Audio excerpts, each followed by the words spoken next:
Here we go. This is the coffee farm. Look at this. Look at this behind me. It's amazing. Mount Elgon. And I've just had the fantastic opportunity to meet with these farmers. This is the CP community. It's amazing.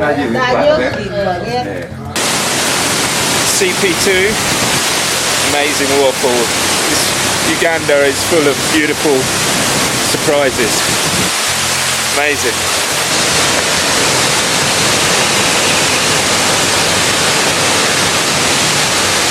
Coffee.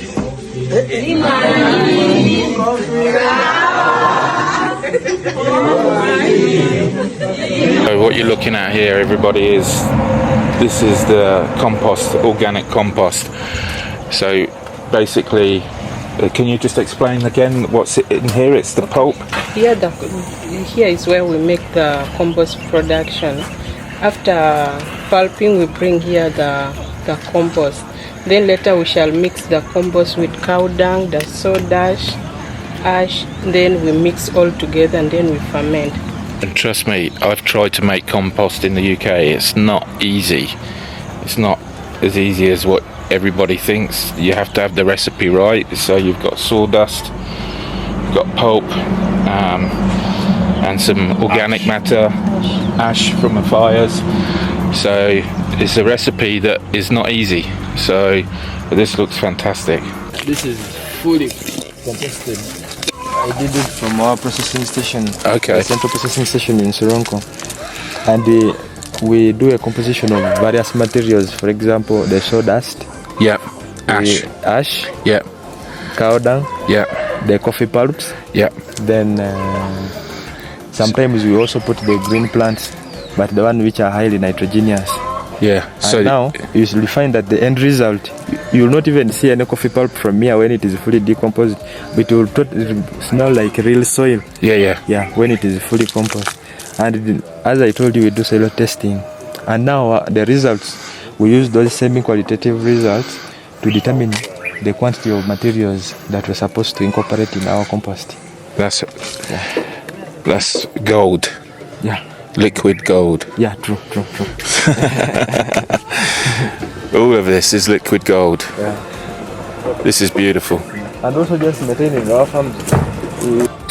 So if we zoom in here, you can see this is the start of It is the start of flowering. the flowering. Yeah, because of the rains we received previously. And also there's nice shade here, so you have lots of trees. Yes, those are shade trees. Yeah.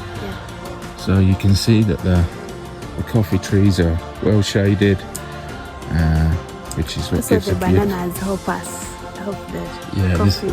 this is the banana tree. Yeah. So here we go. This is this tree here is, how old did you say? 4? 4 years. 4 years old. Is about, I would say, 9 or 10 foot tall. But what's important is this. This is the soil here. It's amazing.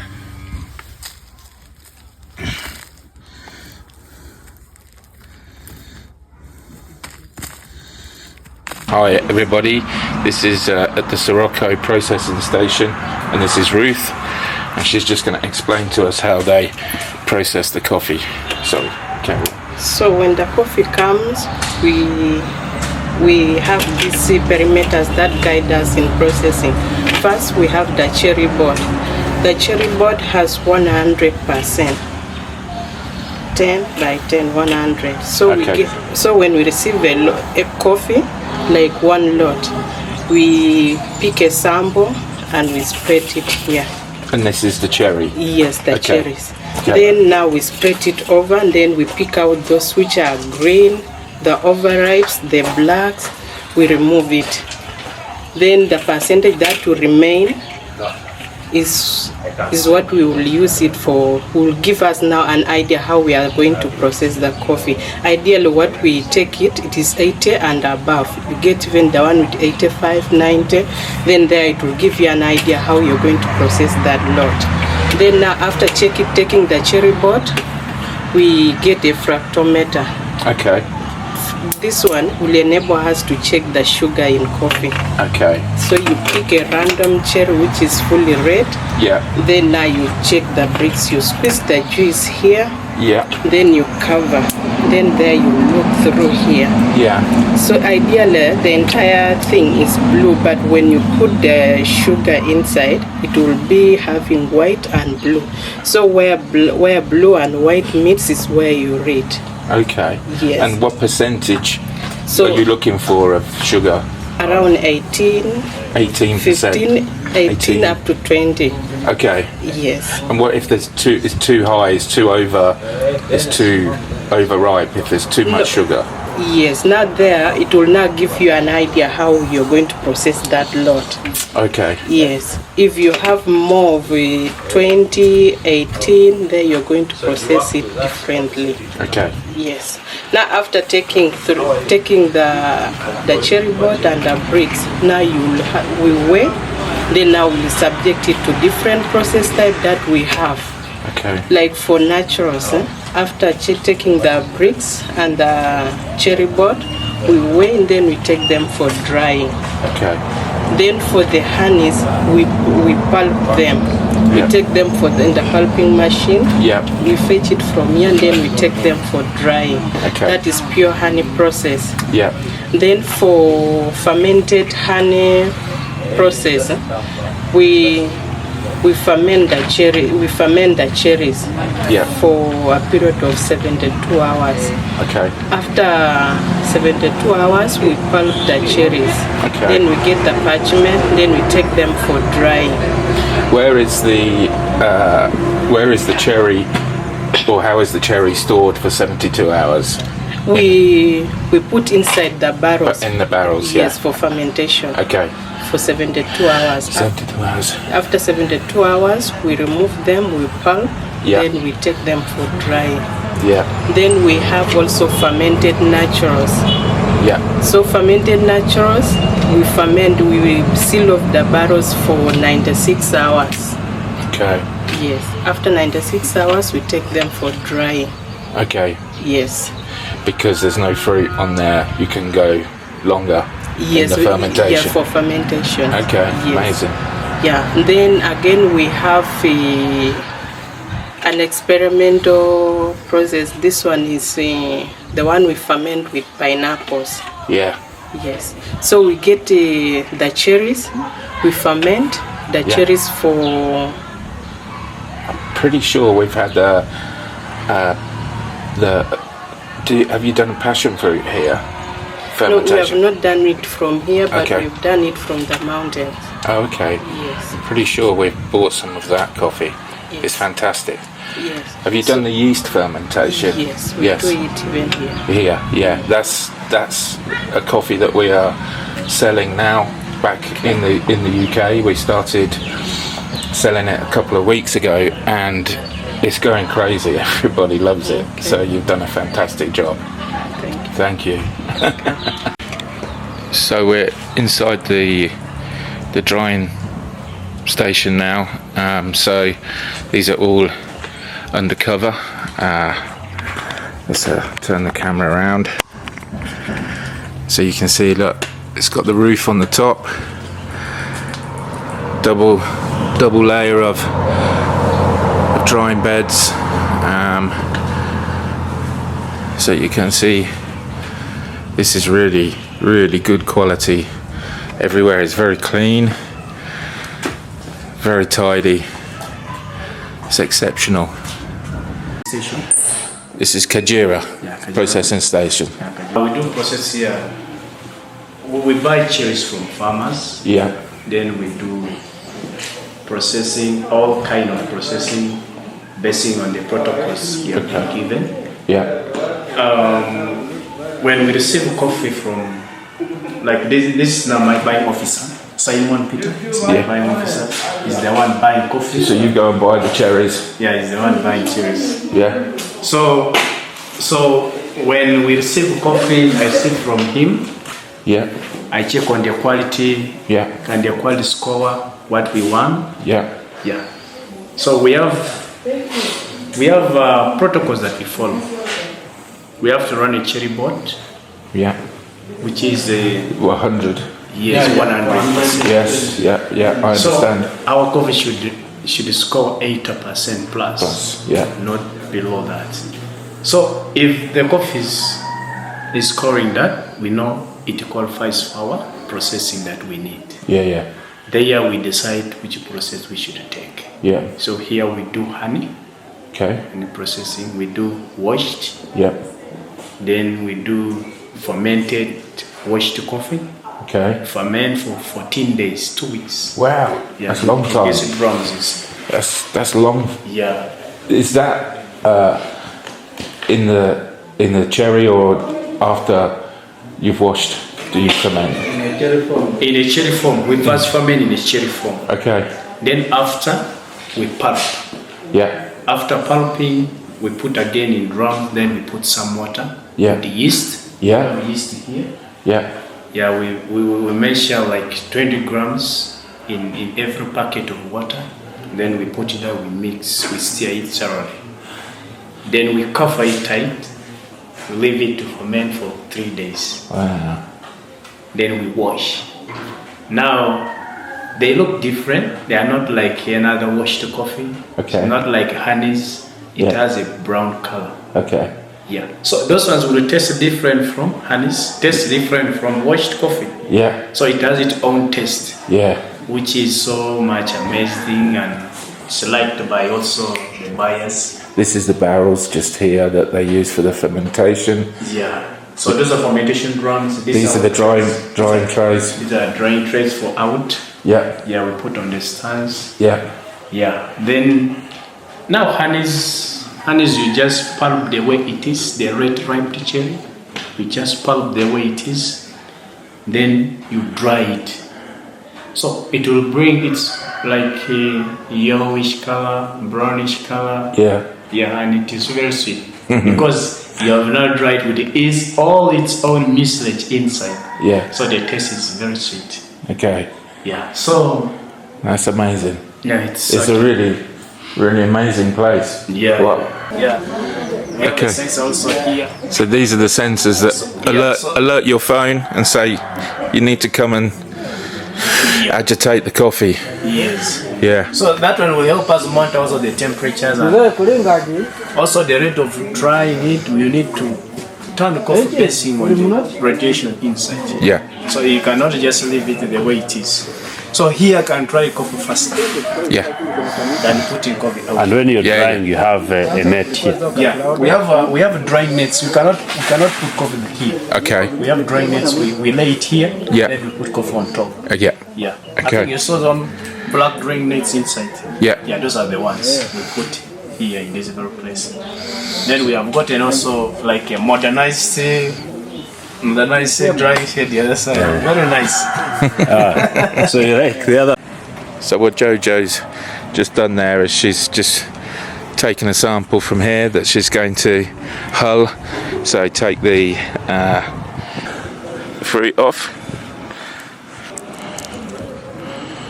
Inside there is beautiful coffee, and then they will sort it and then send a sample to the buyer to decide whether they want to buy it or not. So these ladies are shoveling the dried coffee cherries into the big sacks, and then it's going to be taken in that white truck to the mill about 5 minutes round the corner. It's a busy day here, lots of action.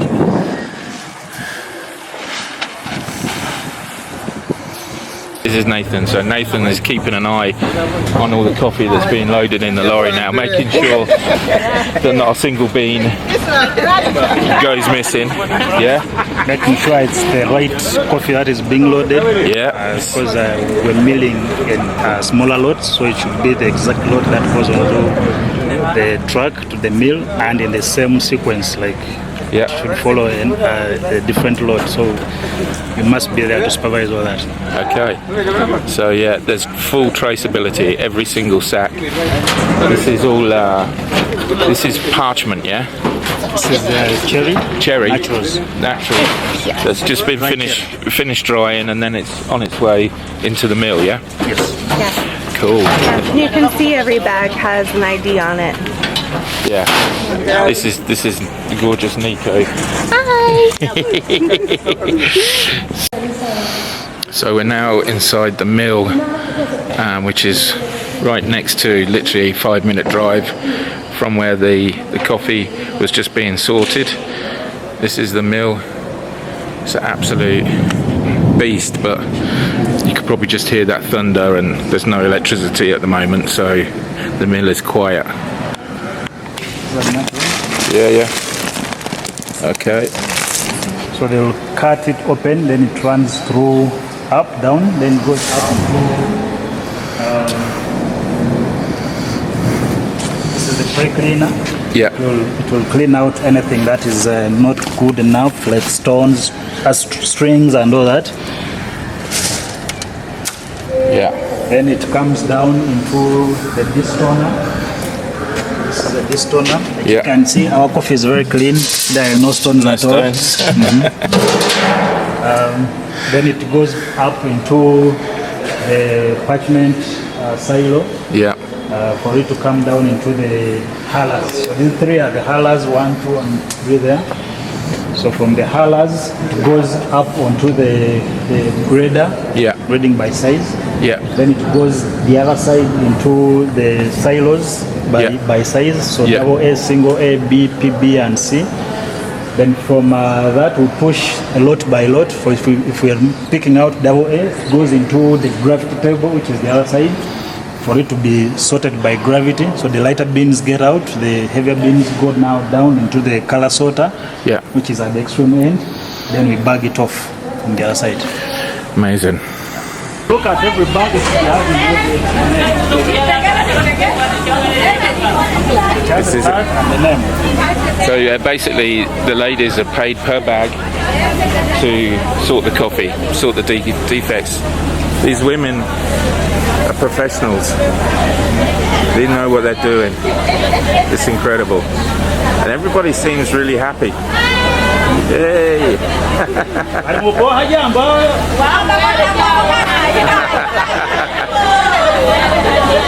Amazing.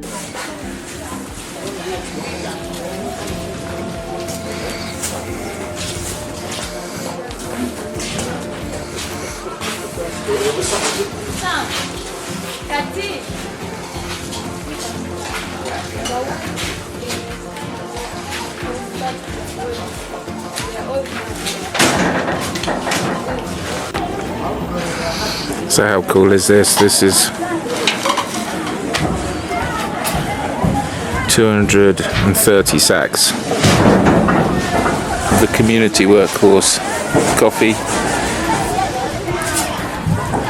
It's going to be winging its way back to Bella Barista. It's been a real fantastic experience being able to see it with my own eyes. It's tough. It's tough for these guys, and what we all need to really think about when we're enjoying this gorgeous coffee is how much work is put into the processing, the farming, looking after the soil, keeping the quality very high on the coffee.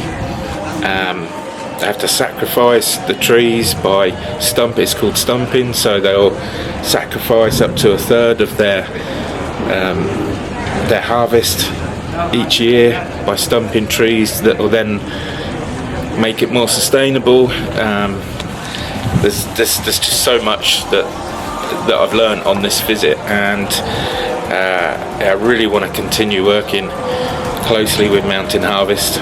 The quality is better than I've seen anywhere else at the moment, and I really can't wait for this container that's behind me to arrive back in the UK, so Bella Barista can give everybody that's buying from us some truly special quality, amazing coffees. Don't know what else to say.